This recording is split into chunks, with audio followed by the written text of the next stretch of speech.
আসসালামু আলাইকুম প্রিয় দর্শক, আমি মহসিন, একজন স্বাস্থ্য সহকারী। আজকে একটি গুরুত্বপূর্ণ ভিডিও আপনাদের সাথে শেয়ার করব। ভিডিওটি শুরু থেকে শেষ পর্যন্ত দেখুন, অনেক গুরুত্বপূর্ণ তথ্য রয়েছে।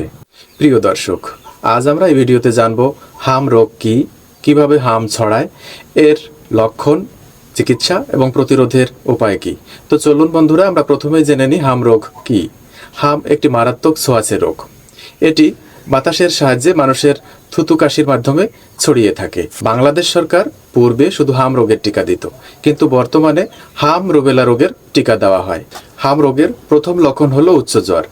এই জ্বর 103 ডিগ্রি থেকে 104 ডিগ্রি পর্যন্ত উঠতে পারে। এরপর নাক দিয়ে পানি পড়া, চোখ লাল হওয়া এবং শরীরে লালচে ফুসকুড়ি।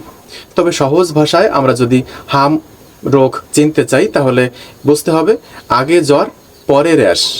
এটাই আমরা ধরে নেব হাম। বন্ধুরা, আগেই বলেছি হাম একটি মারাত্মক ছোঁয়াচে রোগ। যদি কোনো শিশুর হাম উঠে থাকে, তাহলে তাকে পর্যাপ্ত তরল খাবার দিতে হবে, পাশাপাশি তাকে ভিটামিন এ ক্যাপসুল খাওয়াতে হবে। এবার আসুন জেনে নিই কিভাবে হাম প্রতিরোধ করা যায়। প্রিয় দর্শক, হাম রুবেলা রোগ প্রতিরোধের একমাত্র কার্যকর এবং নিরাপদ উপায় হলো হাম রুবেলা টিকা গ্রহণ করা। আপনার শিশুকে সময় মতো সবগুলো টিকা দিন। রুটিন টিকার বাইরেও যখন মাঝে মাঝে হাম ক্যাম্পেইন হবে, তখনও আপনার শিশুকে হামের টিকা দিবেন। প্রিয় দর্শক, ভিডিওটি ভালো লাগলে লাইক, কমেন্ট এবং শেয়ার করুন, এবং এরকম আরও নতুন নতুন স্বাস্থ্য জিজ্ঞাসা জানতে আমার চ্যানেলটি সাবস্ক্রাইব করতে পারেন।